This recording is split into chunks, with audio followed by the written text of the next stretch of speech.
Hey, my name is Ryan with Shoe, and today I'm doing something a little bit different. For as long as I've loved shoes and boots, I have always had a white sneaker in my rotation. And about 4 years ago, I remember watching a Rose Anvil video where Weston said that the Crown Northampton white sneaker was the best overall white sneakers, and he tested a bunch of different brands. So I've wanted that sneaker for a long time, and today I finally got it. So in this video, what we'll do is we'll unbox it, we will try them on, and we'll go over sizing. I'm going to do a more in-depth review in a couple of weeks comparing it to some other white sneakers that I have. So let's dive right in.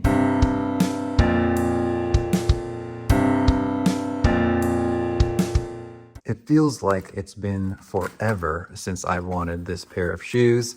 It's that Rose Anvil video really was like, what he basically said is that it was like the overall best value. So he gave a bunch of different, if you really like construction, if you like quality and all that, and other brands might have been a little bit better doing other things, but overall he said this was the best.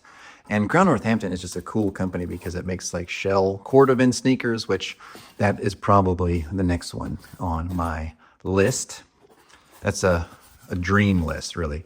Really nice white box. I've never seen one of their boxes. Let's see. You're gonna watch me struggle here. I really want it to come out as one. Okay.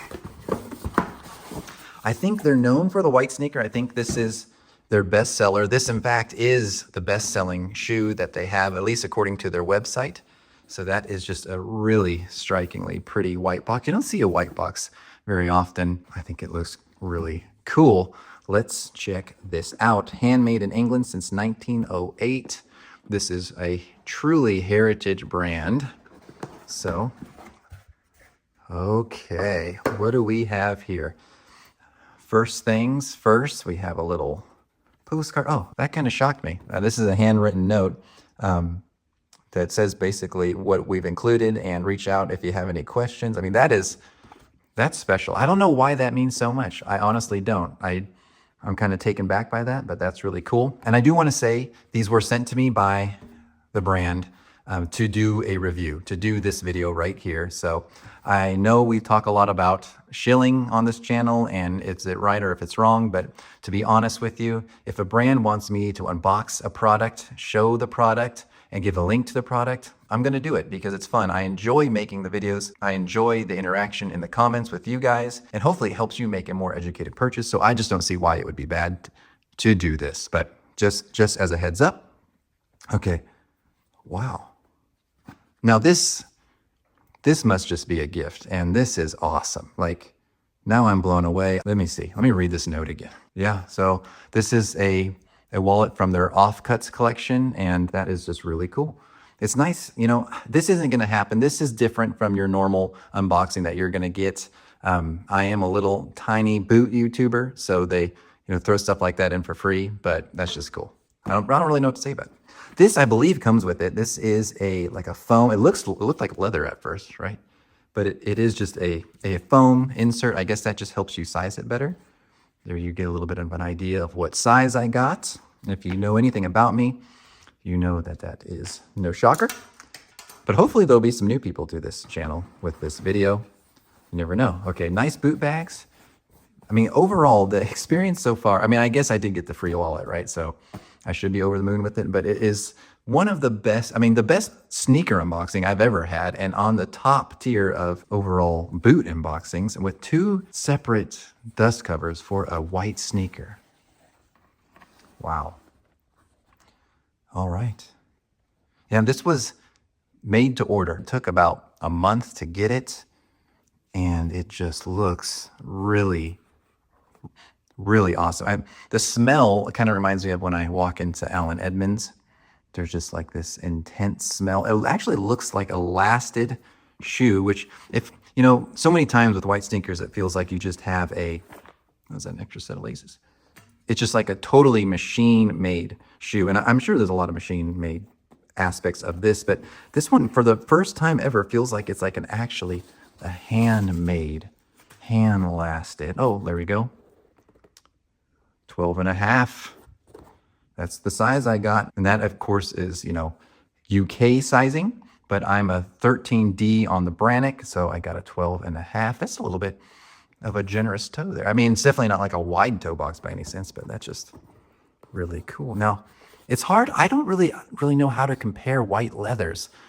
I know I'm kind of taken back by like the curve here. It's just really cool. Really, let me get the other one out. Let me get the other one out so we can check that out.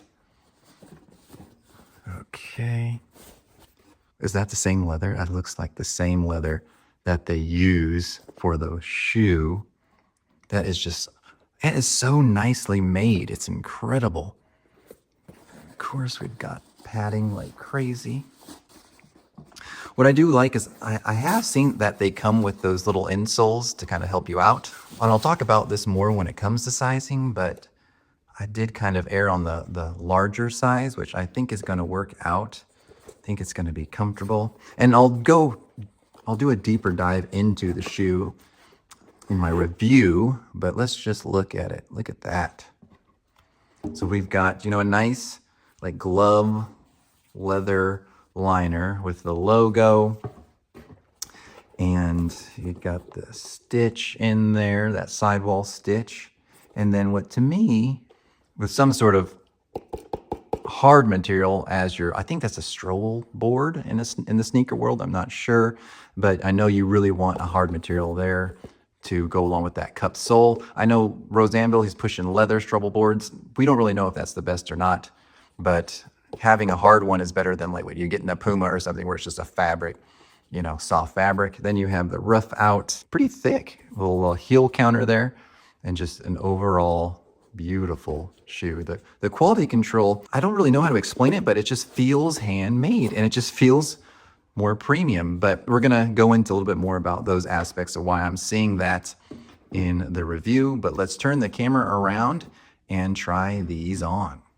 In my excitement, I don't know if I told you guys that these are the Overstone Derby all white calfskin. I at least want to get that out there in case you want to go pick up a pair. There will be an affiliate link down below in the description, so click on that if you want to buy these. It doesn't cost you any more, but it does support the channel, and I swear that every dollar I make with affiliate links, and it's not that much, but every dollar I just put into buying more stuff to try on and do reviews. So support the channel if you'd like. But one thing in my excitement I never really highlighted, I want to real quick, is this like embossed. Can you see that? The Crown logo is like embossed, or is that debossed? I'm not really sure, but okay, sorry. I am a size 13C/12.5D. That is a super weird size, so I'm starting to do this in all my videos. So don't listen to any YouTuber size advice. Go straight to the manufacturers. This is a $350 shoe. Go to the manufacturer before you buy it. Just ask them, reach out to them, and get the right size. But I would say, like, I would normally be like on the Brannock, probably like a 12.75, like in the middle between 12.5 and 13D. So what I did is I kind of went up to more like a 13, but I went with the UK 12.5. I can see that it's gonna probably be a little bit roomy, and I knew that going up. I wanted to make sure that these worked out for me. Okay, yeah. And then I feel like they are just a little bit more roomy in general. That looks really good, but it is roomy. So that's great about how they come with those inserts, because I think I'll probably throw those in and it will be perfect. But what I would normally say is, this is a 12.5 UK. I think what would be the best is you just got your normal boot size in the UK size. So that would be like, if I would have gotten a 12, I think this would have worked without the inserts. And there's also the measurements on the website. So if you can kind of trace your foot out, measure it, and then pick the right size. But these are a little bit roomy, and I know I'll be able to make it work with that insert. I do like it when companies give you inserts like this that help you kind of size it just right. And I want to try something actually. This is cool. To me, this is cool. Let me explain. What I'm gonna do is I'm going to try this, throwing it underneath this guy, which I'm sure is what they intended for you to do. But I'm feeling like I just came up with that idea and that I'm super smart. But if you've been watching me for a long time, you know that that is not true. Okay. And you like my Carhartt? My Carhartt socks for you. Okay, that's perfect. Okay, that is the perfect fitting shoe right there. And then I still get that nice glove leather insole. I love that because it gives you more room. Like Blackbird Shoemaker does this. I'm sure they weren't the first, but yeah, just makes it perfect. That is a gorgeous shoe. Just kind of blown away by the look. And I really didn't think that you would be able to tell that it was a premium handmade shoe with like that white leather, right? Because white leather is just always going to be a heavily corrected leather, but you can absolutely see it. It looks stunning and it's very comfortable. I mean, I guess this shoe is a little bit more comfortable because it has a little bit more foam underneath, but the leather is pretty stiff, pretty thick. It looks amazing. So now let me show you what I see. So there it is from the top down. This is a really cool shape. So I kind of had a second to think about this because when I'm unboxing, this is like a real unboxing. This is all live. There's nothing staged about it, at least with this one. I mean, I've done a stage unboxing before, if you get my drift. But you kind of have to absorb what's going on. And what I love about this, it's not super thin. It's not a thick, wide, barefoot style sneaker at all. It's got a nice deep cut in there. So I really love that. I love a thin waisted shoe or boot, but it's just like this perfect width where it's not super tight, but it is really sleek, looks really good. My other white sneakers, you'll see them, they're just like super long and narrow looking, but these look just a little bit more appropriate. So yeah, I'm in love with them. I don't see how you couldn't be. It is an investment to get these, right? It's $350. This is a sneaker that you're gonna want to baby. You're gonna want this to last for a long time. It is resolable, of course. But yeah, let me know if you have any questions, and I will be doing the in-depth review of this shoe while I compare it to other white sneakers coming up shortly. But thank you so much for watching, and I will see you on the next one.